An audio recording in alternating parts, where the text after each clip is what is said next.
Hi, welcome back. This is part two of our visual contributions to the control of GAIT slide deck.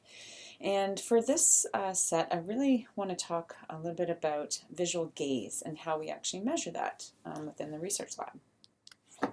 So before I can get to that, I need to provide a few definitions about visual gaze patterns. So the first is optic flow. So this is a pattern of visual motion that's produced at the eye.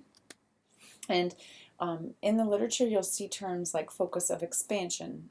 What it's referring to here is the point in the flow field from which the motion those motion vectors seem to radiate. So in class, I would have shown you a picture of that star field that comes out at the beginning of Star Wars, for example, where you've got those stars flowing by you. And the focus of expansion is that point in the middle of the screen where it seems like all that movement is coming from. So where those vectors are radiating.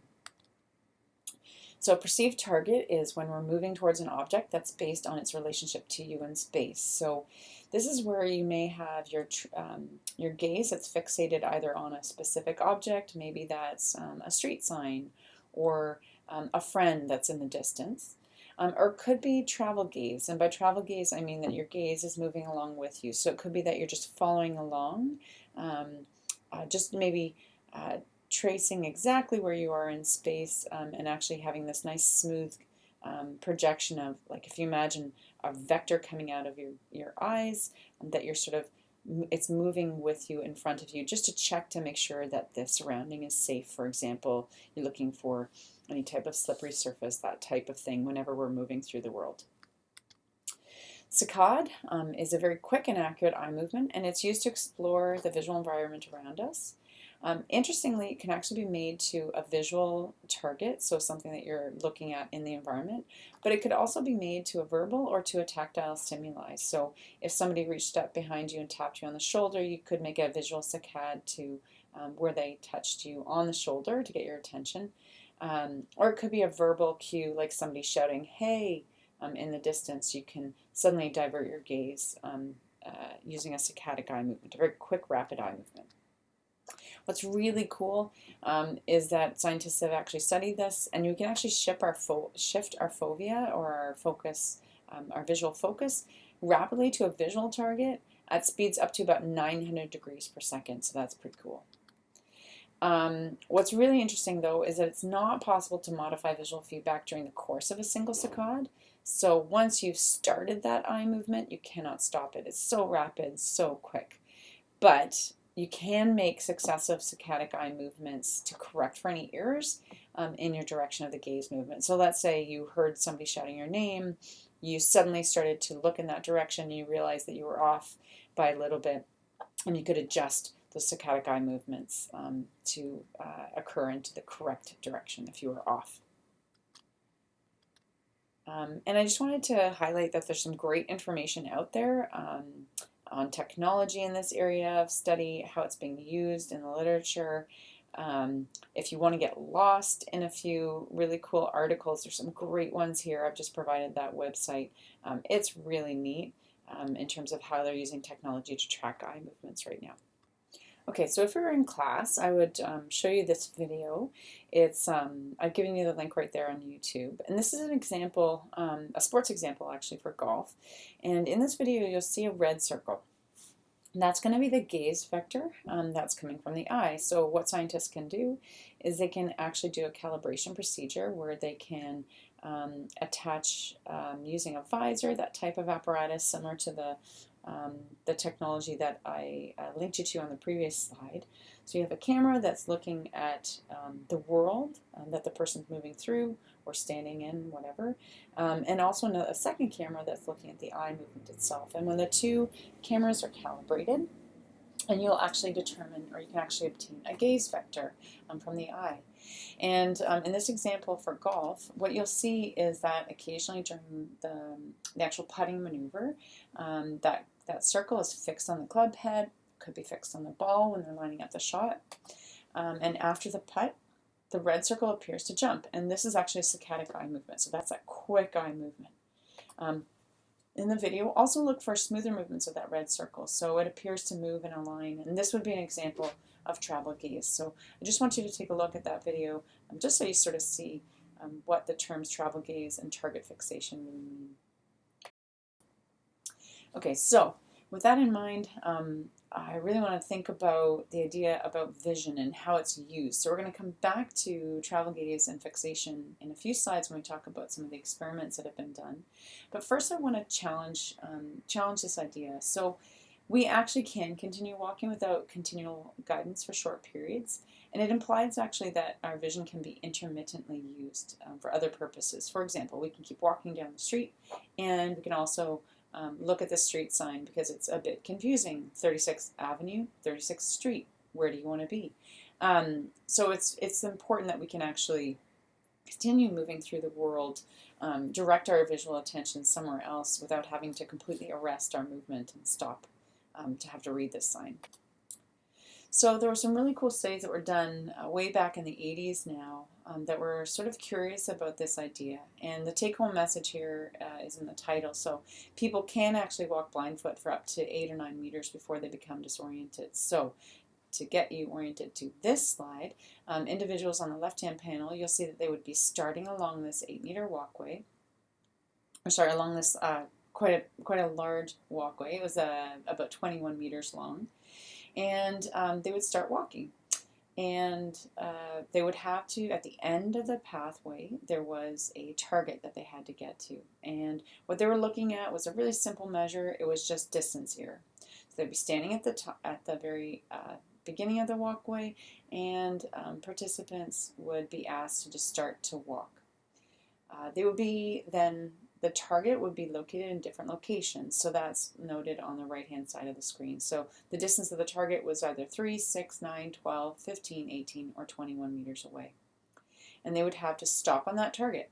And the measurements that the researchers reported here is at distance 0. So in the example to the left, you can see that they were a little bit in front of that target, and so they would measure that distance error and report it in the graph to the right.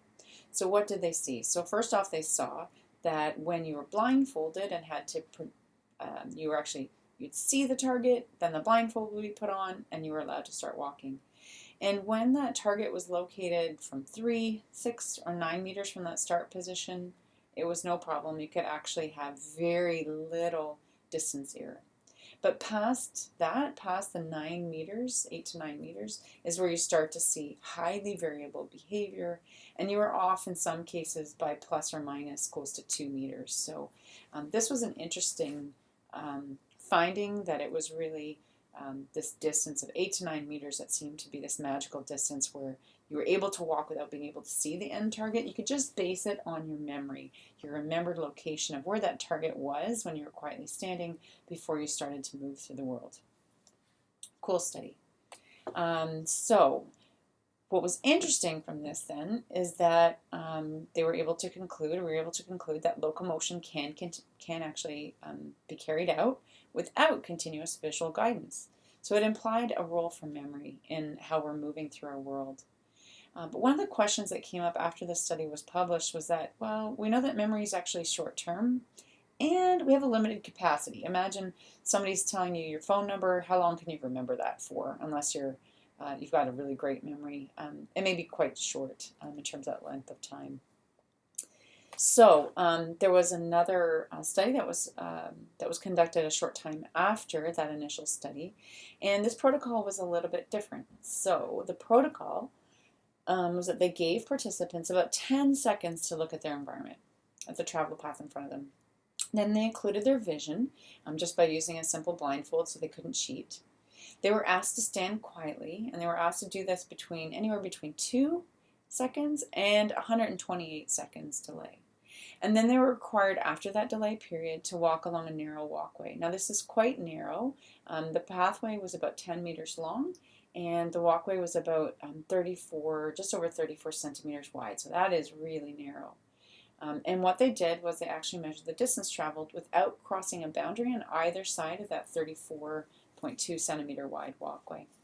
So what was interesting from this study is that if you look at this, these are some of the results. So along the y-axis is the distance along the walkway where they actually crossed that boundary, either side, on either the left or the right.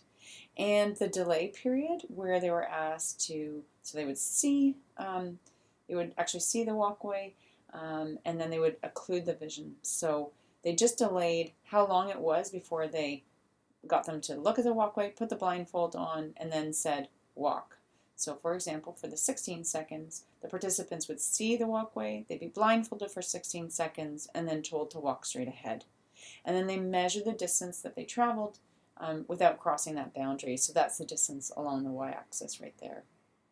So what you can see is that there was this marked difference here. So there was a steady decline in the distance walked within the boundary of walkway as the delay period increased. So it's pretty dramatic here at about 32 seconds. That's when you start to see it dramatically decrease. So you go from about, maybe just about 4 or so meters before you start to cross over that boundary, and then down to 64 seconds later, you're almost down to just under about 3 meters or so before you actually start to cross that.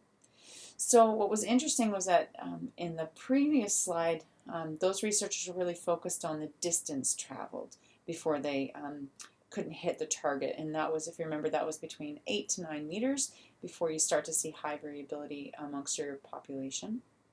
That was studied. But this study was really interesting because it was perhaps calling into question findings from that earlier work, because as you can imagine, if you're traveling a long distance, that takes more time, and now you're moving through the world without visual information over a longer period of time. So this study really concluded that the error was not due to the distance traveled per se, but rather that it was related to the time elapsed between the loss of vision and when you actually were required to stop at some type of target location. So in this case, it was 10 meters along the pathway. So that was a really interesting finding. So it's the time that you're walking through the world without having visual information. That's really important. So one of the topics I really want to address in this series of lectures is the feed-forward control of GAIT. So feed-forward, if you remember, this is where we're taking sensory information and using that to control our gait patterns. So whenever we're walking through the world, our generation of steps is actually predominantly under feed-forward control. So that means that we're really basing we're really taking in neural computations to figure out where we need to put our foot accurately. Let's say if we're walking along a target, like walking across that stream that I showed you in the previous part 1 of the lectures. And that's really important that we think about when we're crossing that stream, how your foot is being lifted off from the ground and pre-planning where the next step is going to take. So that's going to be a feed-forward control of gait, because you're taking visual information in about, there's my foot on this one rock, where do I place it next? And it keeps going as you step across that stream.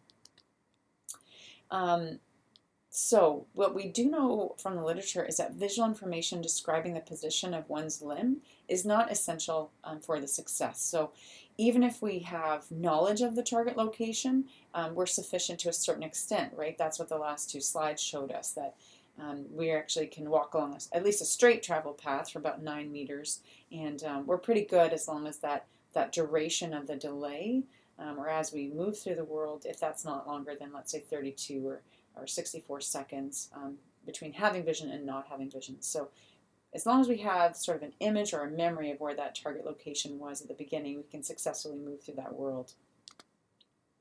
So what is some further evidence of this finding? This was a really cool study that was done by Mark Hollins and David Marple-Horvat in the UK. It's an old study, and I just want to point out there was only a sample size of 4, so it's almost like a case study, but it was a really cool study. This group actually originally was looking at stepping behavior for quadrupeds, so cats, and they would actually go in and do different lesions within the cat brain. And they decided to actually branch out and look at humans, to look at how humans are actually using vision in a feed-forward manner. So what was really cool about this study, although it only had an N of 4, it was coming from a hardcore physiology lab, and so it was just a really neat way of actually looking. At the time, it was really kind of a radical finding that this was out there in the literature. So they set out to determine if vision was used in a feed-forward control mode during precision stepping to visual targets. Again, they had done some of this work previously in cat models. But cats are different. They're not bipeds, they're quadrupeds. And they were also curious about looking at ocular motor and locomotor control centers, and how the ocular motor, so the eye movements, and the locomotor control centers interact to actually produce these coordinated eye and leg movements.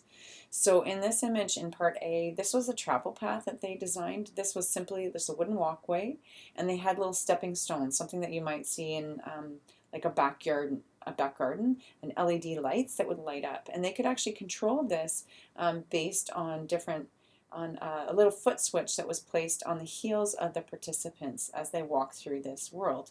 And so you can notice what they could do is they could actually light some of these LEDs up, and when the LED lit up, the task of the participant was to step on that stepping stone as they walk through that 7-meter pathway. So what they did for this study was they had 4 to 5 brief periods of unpredictable visual denial. So they would just suddenly not light up those pathways, and they would just see how participants move through the world.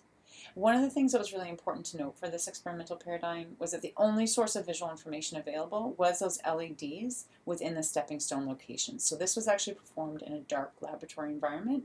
It was just the LEDs that would light up, and in that dark lab, they had to step on them and move along this travel path.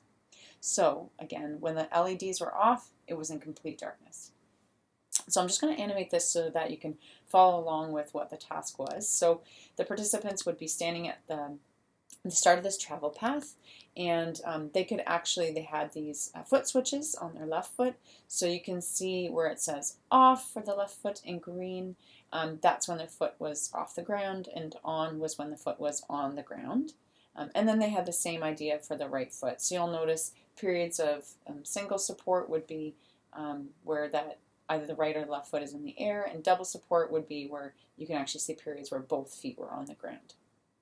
So that's just typical GAIT cycle events. Okay, and then what they did was they actually tracked horizontal eye movements using a similar technique, similar to EMG. So they just put in an array of EMG electrodes both above and below the eyes, so they could actually capture horizontal eye movements.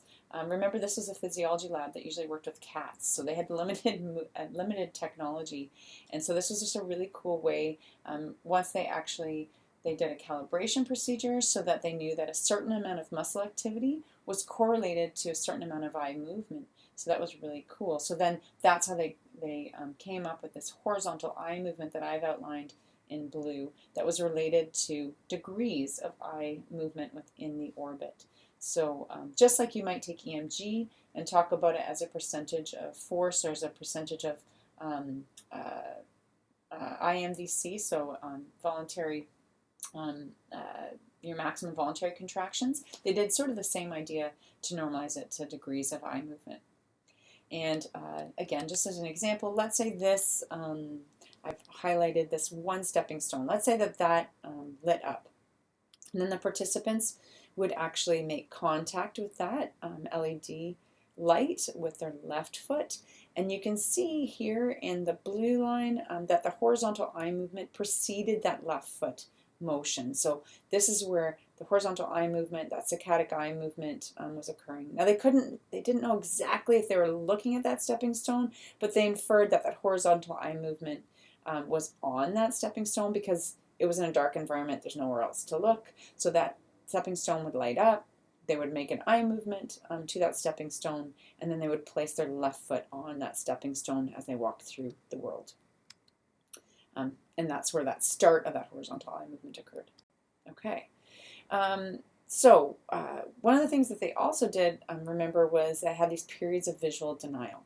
So for this particular scenario, one of the things that I wanted to highlight was that they showed, as I showed in that previous slide, that visual fixation on the next target, a footfall, occurred just before the foot was lifted up for repositioning, so just towards the end of stance. So they really saw this beautiful interaction between eyes fixing on the target and then the foot coming down on that target.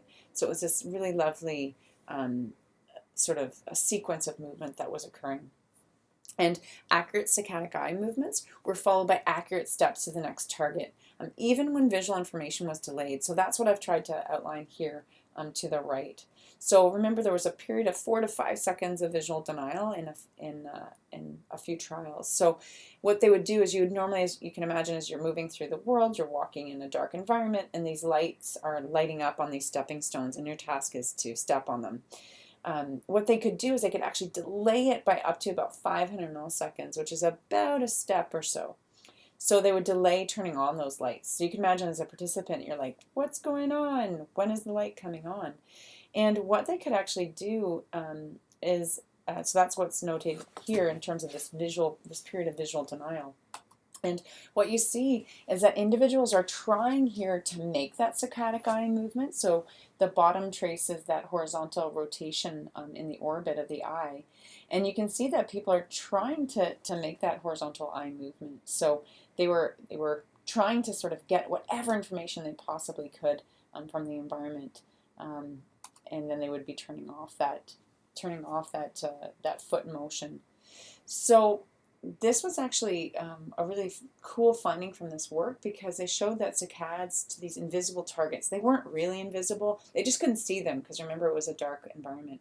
But individuals were trying to gather whatever visual information they could. So they were actually making these horizontal eye movements even in that dark environment, and that was still sort of related back to those foot movements that were occurring on the right foot there. You can see that right foot coming onto the ground. So it was the same strategy that was used in both situations. And this is a really important finding, because it shows that a recent peripheral retinal image of the target is the only visual input that's required to successfully guide the steps. So even when they took away that visual information, they were still trying to make these saccadic eye movements to a target that they sort of remembered. I think it's somewhere in this location. So the light would come on and suddenly be extinguished for 500 milliseconds. They could still try to make that step. So kind of a cool finding. So what does it all mean together?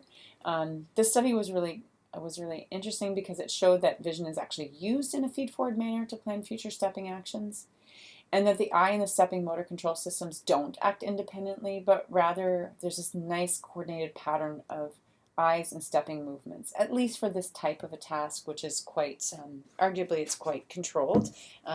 But whenever we're crossing across that stream, we're gazing ahead, we're looking at that rock, and then we're guiding our foot movements to that rock as we're crossing that stream. What was interesting was that the same group followed up on this study a few years later, where they were looking at cerebellar patients during a visually guided stepping maneuver. So this is another one of our case studies I wanted to present in this class. So remember that paradigm, because one of the things that they did was they repeated that paradigm within a cerebellar patient group. So we know that the ability to carry out these visually guided tasks, like the stepping stone or crossing a stream on those slippery rocks, is dependent upon the lateral cerebellum. So remember what your cerebellum does. It's really important for the integration and coordination of movement. And because of that, these researchers believe that it was a prime candidate to really tell us information about the interactions between our ocular motor system, which is how our eyes are moving in our head, and the locomotor control systems themselves. So the aim of this study was to gain insight into the role of the cerebellum in visually guided stepping. And because they have a sample of cerebellar patients where they have these cerebellar lesions, it's a great way to really explore how the cerebellum is involved, particularly because these patients don't have a cerebellum, it has a lesion. So this was just a summary from the relevant clinical details for the patients. So they had 8 different participants here. They had a mix of males and females. The youngest was 42 and the oldest was 57. You'll notice that the clinical diagnosis, there was a few different types. So idiopathic just means that they're unsure as to why it occurred, but there is a hereditary cerebellar ataxia within the family, and that's for that first participant, BD. And then you've also got different reasons here for why the individual might have some problems with their cerebellum. In terms of lower limb ataxia, so this is going to be sort of ataxia. Remember, ataxia gait, they look like they're intoxicated when they're walking. And so you'll see it went from everything from mild to moderate, severe to severe. And saccadic dysmetria is something that we're going to talk about in the next couple of slides, and I'll get into that in a moment. But the participants ranged from mild to moderate severe as well. So altogether, they had 28 individuals in the study, 20 healthy control subjects, and 8 cerebellar patients. So one of the things that they did, again, similar format or similar paradigm as what was used in the previous study with the stepping stones. So they have the left foot and the right foot, and they can look at sort of when they were on and off the target. And then they have the horizontal eye movements.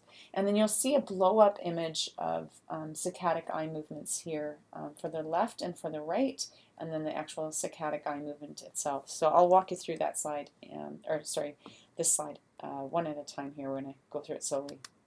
So first off, just to point out, healthy subjects were able to step on the stones on every occasion. So similar to what the previous paper looked at in those healthy individuals, they just essentially repeated the task in those healthy individuals, and they were actually able to step on those stones on every single occasion. There's no problems.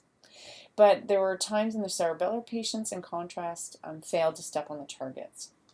They also, those cerebellar patients had a longer stance and swing time, and they also had an increase in the double support duration. And again, this was probably expected because most individuals with cerebellar lesions do have ataxic gait, and those types of changes within the gait cycle are fairly common. The patients also walked slower, and they sort of suspected that this might be the case to minimize any balance problems that they may have. They didn't really explore that further, but they did want to note that within their study that the patients did walk slower through the environment. So they also showed something called dysmetric saccades, and this is again fairly common in individuals with cerebellar lesions. So dysmetric saccades means that they have a hard time fixating, so promoting or keeping their gaze fixated on a target. It tends to slip, if you will. And you can see that here in this blow-up image. So what happens is these individuals would fixate on the target, and then their gaze would slip, and then they would have to do corrective saccadic eye movements to keep their gaze fixed on the target location. So let's just take this as an example for the left foot. What you see here is the left foot was coming on and then off and then back on again, and you see that for both the left foot, the fifth step with the left foot, and the 6th step with the left foot. And if we jump in and we look at what's happening with the horizontal eye movements kind of preceding this, what you'll see down here in the highlighted green box is you'll see these periods where you've got the left foot and the right foot. So left foot, you might have these periods of saccadic eye movements that are onset. They've sort of drawn those as single lines, but you can see it in the trace below, where it's not a nice smooth saccadic eye movement. You see these dips, and in the first case there's 3, and in the second case that I've highlighted there's these 2 small dips. So this is indication of, or evidence of, these dysmetric saccadic eye movements, where they can't hold their gaze fixated on those targets. And again, this is something that's common with cerebellar patients.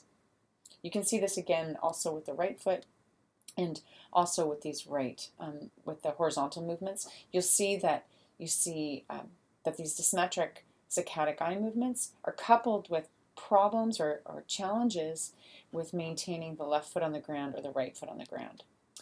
So this actually provided some really lovely evidence of the interaction between the 2 control systems in terms of the production of patterned eye and stepping movements. So we know that typically in a healthy individual, you've got these lovely eye saccadic movements that are preceding any foot stepping patterns.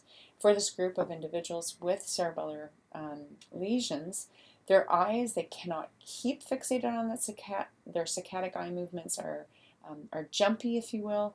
So because they cannot fixate on that target, they're second guessing that step, and so they're lifting their foot on and off just to make sure that that step is correct, if you will. So this was a really interesting study, as it really shows that the cerebellum plays this active role in coordinating these visually guided eye and limb movements during these very specific visually guided stepping maneuvers. And it probably demonstrates that that's one of the reasons why individuals with cerebellar lesions have such a hard time doing these types of tasks. It's because the visually guided piece is affected through that cerebellar lesion. And that's what's driving those stutter steps and those unstable stepping patterns. I hope I've convinced you that, that this quote is true, that people tend to look where they're going. So that's true, but what happens when you're not looking? So this image is perhaps not relevant in today's society, but imagine if you were walking through this crowded area. You can imagine that how you're going to navigate through, let's say you're trying to get to the end of this very busy street. How are you going to do that? So this is really dependent upon visual information. You've got to look to see there's cars, there's people on bicycles, there's so many different individuals. It's clearly a really congested area. You're going to bang into people unless you make some careful route choices. So obviously here you're going to really use your vision. But what happens in situations when you're not looking? So this is kind of a funny story, but not really. So back a few years ago now, Brick Lane, which is in the UK, was designated as Britain's first safe tech street. So what they decided to do was to pad lampposts to prevent mobile phone injuries. So this woman is texting, as you can see here. She's got a purse and a bag. And what was happening in London, specifically in this very busy street with lots of shopping and busy pedestrian traffic, is people were walking into the lampposts and actually ending up needing to go to the emergency room because they had concussions and or all kinds of different injuries. So it sounds a bit silly, but it actually got so bad that they would actually wrap these, like it looks like a gym mat, around these poles to prevent people from walking into them. So, and I know I'm terrible at walking and texting, so I appreciate these types of things. But it's funny. So this is the exact scenario that I was thinking about with regards to my question about when we're not looking in our environment. So what happens then? So we do know that vision guides locomotion. We know that our head orientation is actually vital for creating a stable locomotor reference frame. And this is true regardless of your age, whether or not you're a child or an older adult. And we also know that looking where you're going is critical for steering tasks. So I showed you that for some of the stepping patterns with Mark Collins's work in the past 2 slides. And we know as well, I'm going to show you some evidence in the next few slides, that vision is actually the driving force behind a pre-programmed postural steering synergy that's dependent on and actually triggered by eye and head rotation during locomotion. So this is something that is similar. If you remember how we've used the term synergy in the past, we've used that to talk about ankle and hip synergies. And if you remember, that's based on timing, magnitude, and the coordination of those responses across different across the different joints. So ankle, knee, hip strategies and the different muscles that are being coordinated to come on and off. And so I'm going to use that definition of synergy here to really talk about how we're using vision to steer around objects or to move through the environment. And this might be a busy hospital setting in this particular case. You've got people moving, you've got this strange wall in the middle where you have to sort of make these judgments about how quickly people are moving, coming towards you, and what type of evasive movements you might need to make. So nothing like in the previous slide, which was quite a cluttered environment. But still, this is also an important scenario that you can imagine. Okay, so whenever we're walking along a curved path, we know based on some of the work by Ime and al., and this is older literature now, back in 2001, that the eyes and heads actually move so that they always look ahead to where you're going. So with this slide, if you look at the start on the bottom left-hand side, there was a straight section of the pathway where you had individuals that would be walking just straight ahead, and then they would be asked to turn around a corner. And what they did was they just had markers on the head, and they could capture this just using high-speed cameras. And you'll see that there's a vector that's coming out of where the nose should be along that straight section. And what you'll see is that's actually their heading direction, so the body, the center of mass as it's moving through space. And you'll see a dashed vector that's indicating where the head is located in space. And so the heading direction, that dark line, the head direction, and its orientation in space is that dashed line. And what you'll see in this is that the head vector, the head direction, is actually turning in advance or before the rest of the body is actually moving. So this was one of these really beautiful studies, fairly simple study, but that when you're walking along a curved path, your head is going to anticipate the movement along that curved path before the rest of your body does. Makes sense from an ecological point of view. You want to check out what's around that corner before you commit to moving your whole body in that new travel direction, right? So what they also did was they looked at both gaze direction and heading direction, and that's what this image is here. So along the x-axis is time in seconds, and you can see the number of heel strikes here as they're moving through the world. And you'll also see on the y-axis the direction relative to the environment. So you'll see here that the gaze direction is in the solid line, and the head direction, so that's the head segment, is in the dashed line. So that head is really nicely a nice smooth movement, and you can see that the gaze, you've got these beautiful saccadic eye movements that are occurring, and they're always occurring successively to the fixation point ahead. And the head is just going to lag just slightly behind until the very end of that travel path, so about 4.5 seconds. So you'll see that it's almost looking like a staircase. So as they're approaching the environment where they're moving into that new travel direction, you'll see the eyes sort of making these staircase saccadic eye movements, and then the head is going to follow slowly behind. So that's the fixation at the very beginning. You'll see the saccadic eye movement. And you'll see that the head is going to catch up with the eyes when they've negotiated the bend and the curve and along that final straight segment. And I've tried to sort of highlight that right here. You'll make these tiny little corrective movements until everything gets back on track. And now your gaze direction and your head direction are all realigned for that final straight segment of that curved path. So that's how we move around a corner. I did want to talk about a stroke case study involving individuals following a stroke. So this was work that came out of McGill from Anouk Lamontagne and Joyce Fung, and this was published in Rehabilitation Neural Repair back in 2009. And this study was really cool because it looked at it tried to really explore what happens post-stroke. So we know that steering of locomotion is a complex task that involves stabilization, and you have to also anticipate orientation behavior. And that's really important for maintaining a stable frame of reference when we're moving through the world. So their question for this study was, are steering abilities influenced by walking speed, turning direction, and walking capacity in individuals post-stroke? So we know that post-stroke individuals following a stroke definitely walk with a slower walking speed. It makes sense. They also have motor challenges as well. But they were really curious about turning direction and walking capacity. So that's what they were curious about. So they recorded the gaze and body kinematics in 8 individuals post-stroke and 7 healthy individuals when they were walking and when they were turning in response to a visual cue. So a cue would be in the environment that would indicate, I want you to turn to the right or to the left off of a straight ahead travel path.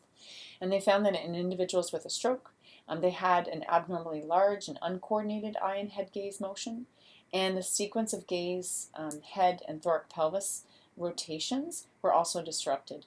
And this was more pronounced in slow. So typically, again, from those previous slides, you would see the gaze moving, then the head, and then perhaps you might see the heading direction change that we talked about in the last 2 experiments.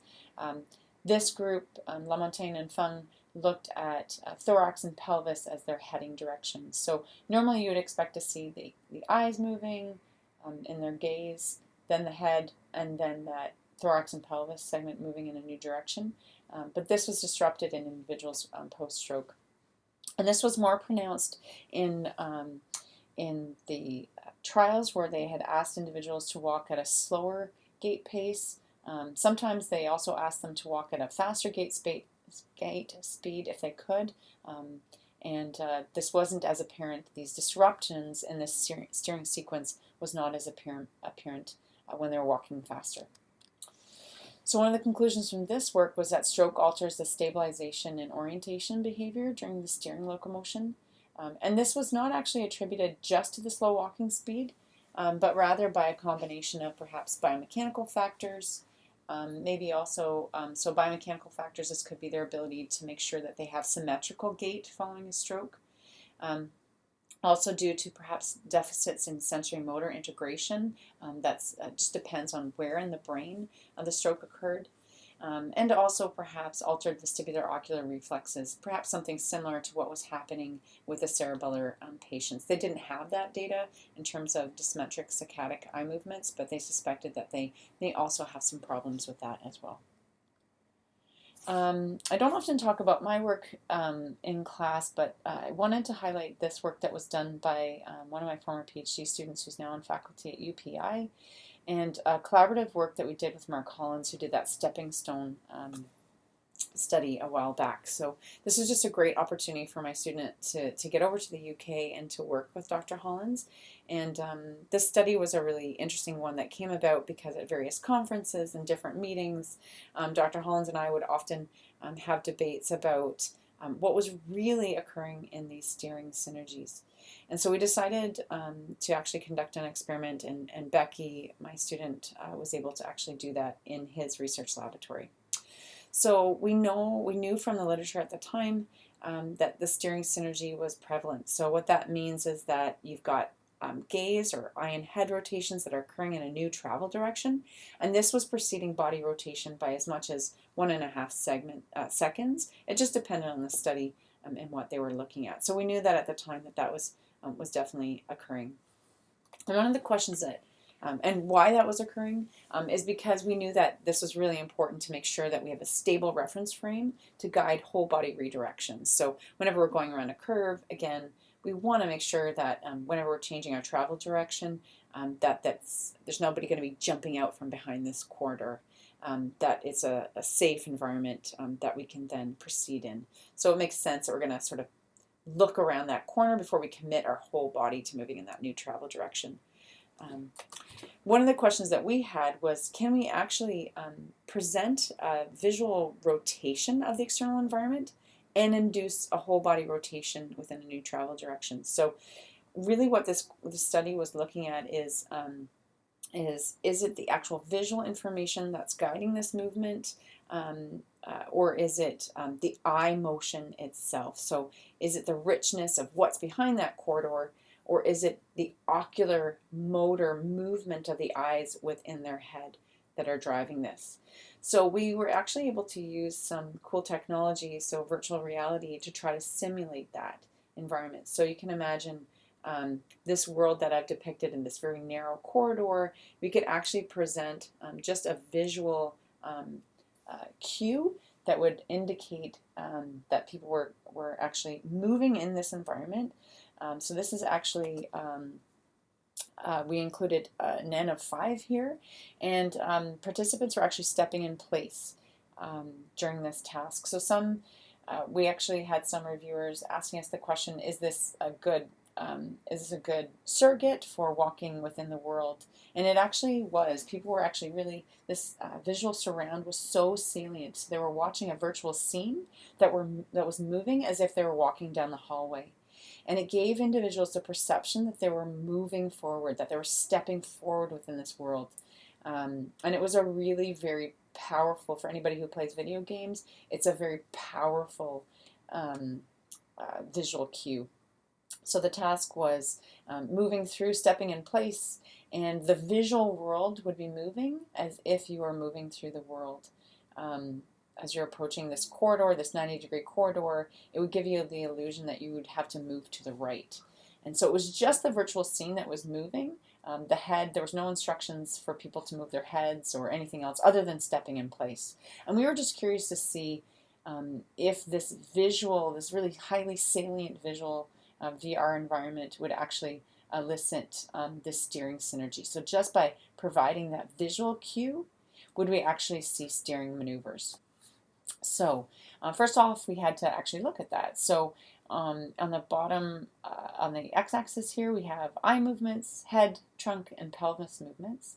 And we looked at the percentage of trials where we actually had eye movements occur. So remember, this is just to that VR environment moving and then stepping in place. And in 100% of the trials, the eyes were actually moving in the direction that the virtual environment was moving in 100% of the trials. The head was moving in that same travel direction just over 80% of the time. And then we had individuals, the trunk was also moving in about 60% of the trials, and the pelvis about 60% of the trials. Occasionally, and that's notated by the black bars. In a few of the trials, there was no movement, so you can see that in the open bars, so the clear bars there. So in close to 20%, the head was just staying straight ahead. And in some of the other trials, the trunk and the pelvis were actually moving in the opposite direction. And then you can see that in the gray bars. So this was really cool. Just by giving that visual information, we could start to see the eyes moving. And in 80% of the trials, we would also see the head moving, which is the start, if you will, of that steering synergy. All right, so then what we did was we looked at those movements where the head was actually moving. So these particular trials, so those 80% of the trials, and we explored that a little bit further. So we looked at, if you remember, from any synergy, we must have timing, the sequence of the movement, and also the magnitude. And that's what really defines any synergy. So we have here yaw rotation on the first graph at the top of the page. And then we also have time, and that's on the y-axis. And on the bottom graph, we have time. So those are two of our components. And you'll see that it goes eyes, head, trunk, and pelvis segments. And what you'll see in terms of the yaw rotation for the turning trials are in the black bars, and then the hashed bars or the striped bars are those straight trials. And we included the straight trials just as a frame of reference for as they're moving through the world. So not all trials did they have to make was the world swinging and or requiring this change of a 90-degree change in travel direction. And what you'll see is when there was a turn in those dark black bars, you actually see an eye rotation in the yaw direction. So that's going to be as if you were shaking your head no. So that's in that direction. In the yaw rotation, you'll see them actually having an eye movement of just over around 25 degrees. And that's comparable to a regular steering synergy that you would see if you were walking through a real world. And then you also see head movements, trunk, as well as pelvis movements as well in terms of the magnitude. So there was a significant magnitude of segmental motion. And with regards to the timing, it's actually very similar to that observed during the typical steering tasks. So what you'll see here, and I've included the p-values for these, so you'll see that the eyes are moving before, so that's why you'll see it's a negative movement here, because it was referenced 0 was actually where the turn occurred. So at 0 is where they were actually making that 90-degree change in travel direction. At least the visual world was making that 90-degree change in travel direction. And so the eyes are moving here about a second ahead of time. Their eyes are preceding that travel direction motion. And then you'll see the head moves, and then the trunk, and then the pelvis, and then the trunk. The pelvis and the trunk were not statistically different from each other, but you definitely see the eyes moving first, then head, and then pelvis, trunk were moving after that. And these are all statistically different.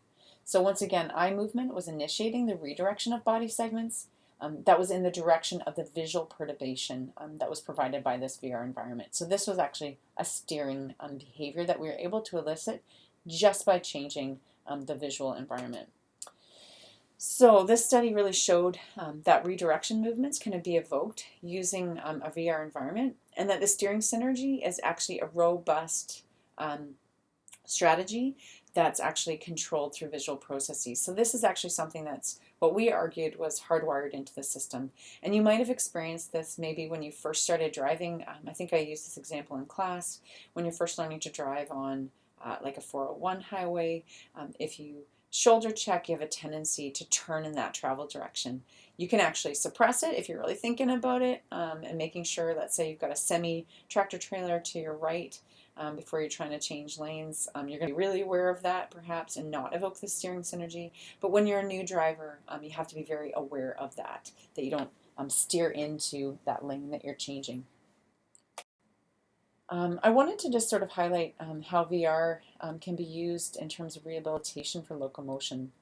So this is actually obviously relevant to our class in clinical biomechanics. So this is a system called the Karen Motion System. It's out of the Netherlands. And what you'll see here in the image is that it's an integrated platform. So you've got this VR environment. It's a wraparound projection screen. This is a self-paced treadmill in the middle that's highlighted in red here. And it's also, you can make sure that the person is harnessed in, so if you're working with a patient population, that they're safe as they're moving through this environment. And this is actually showing some really cool, promising results in terms of rehabilitation. I would encourage you to check out Motec Medical.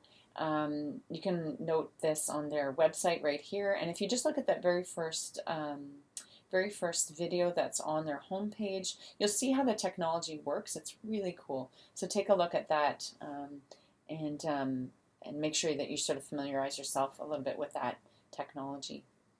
That technology was actually used in a really interesting rehab case study. So that is, this was actually published in Journal of Biomechanics in 2014. And this was actually looking at individuals with a transtibial amputation, and they would be walking in a destabilizing environment, so they could actually evoke this using that Karen system. So what they had was a 6-minute acclimatization period, and then they performed 5 3-minute walking trials in each of the following different conditions. So they had conditions of no perturbations, where there was a visual optic flow, but the visual scene was actually matched to the treadmill belt speed. And you can see the individual there walking, or sorry, just standing right now just before the walking trials began. And this was an image, so that's an A. And then in B is an image of what that might look like to the participant. They also had what they called a plat condition, which is where they had perturbations that would be occurring. And these would be continuous perturbations in the medial-lateral direction. And this is evoked through the treadmill. Just through these translations medial-laterally of that support surface. But the optic flow, the visual conditions, were stabilized. So although the ground would be moving in the medial-lateral direction, the virtual reality environment would be kept stable. And then they had the opposite of that in those visual conditions, where the perturbations would be a continuous ML translation of the visual display, but the participants actually walked on a stationary treadmill platform. And between those two perturbation conditions, either the perturbations of the platform or of the visual surround, they were equal in terms of magnitude. So they would be equivalent magnitudes of ML perturbations. All right, so what did they find? So they found that able-bodied individuals did actually not show any differences between the right and left legs for any of those tested conditions or for any segment of the body, so head, trunk, pelvis, anything that they measured. They did find, interestingly, that individuals with amputations had significantly greater dynamic instability following these perturbations in both the shank and the foot segments of their prosthetic leg compared to their intact leg. And this was true for both the visual and the platform perturbations. And this was obviously compared to their own unperturbed walking trials. So they actually used those unperturbed walking trials as their own internal control. So this was kind of an interesting finding because really what it points to is that individuals with transtibial amputations have actually adapted to their asymmetrical gait patterns to maintain a dynamic stability of their upper body movements. So they actually would spend more time standing on the intact limb and less time on the impaired limb because they noted that this instability was on the prosthetic leg. Also remembering that obviously on that prosthetic leg, they have mechanical limitations in terms of the ability to produce power from the ankle joint. And they do have an intact femur, but not the lower limb is not intact. And of course, they're lacking any type of proprioceptive and other cutaneous information below that amputation site. So future work that this group is hoping to do is to look at how patients actually alter lower extremity movements and stepping movements within each stride, and in particular from each stride to the next, how they achieve overall upper body stability. So they're really curious about using this Cairn system as a rehab intervention to manipulate lower extremity movement patterns to make sure that individuals don't adopt these upper body movement patterns that are compensatory. So you can imagine, if you remember some of our previous lectures, we talked about Terry Fox and how he adopted different upper body movements in response to his poorly designed prosthetic limb, because it was back in the 80s. And also even James Christensen, when he came to talk to us about amputee gait, he mentioned with his patient case that individual developed upper body asymmetries in response to having some lower limb challenges with their prosthetic design. So it's really trying to prevent those types of occurrences from happening, and they're trying to use these VR types of scenarios or this type of equipment to that purpose, to that end goal. So kind of cool, exciting work in the future. Finally, to conclude this week's lecture, I just wanted to encourage you to take a look at this video that's listed on the Motec Medical Cairn website. I've provided the link here. It outlines what they hope researchers can do in the future in terms of trying to use their technology to understand and to help in terms of rehabilitation techniques. In Canada, we actually have one of these Cairn systems, just one. They're quite expensive, and it's located in Ottawa. It was purchased with funds from the Department of National Defence, so the D&D, as well as Ottawa U. And this apparatus is actually going to be used by rehab scientists, by research scientists, as well as by the Canadian military in order to understand and implement new rehab strategies for Canadian military personnel who have had to lose a limb just due to active duty service events, so in different countries around the world. So it's a pretty exciting area of research and really hopeful for individuals that have access to this piece of equipment, and hopefully as technology becomes more accessible, these types of sites and locations will occur elsewhere throughout the country. I hope you enjoyed this series of lectures, and please send me your questions on Thursday, and I will update my lecture slides with any points of clarification. Have a great week.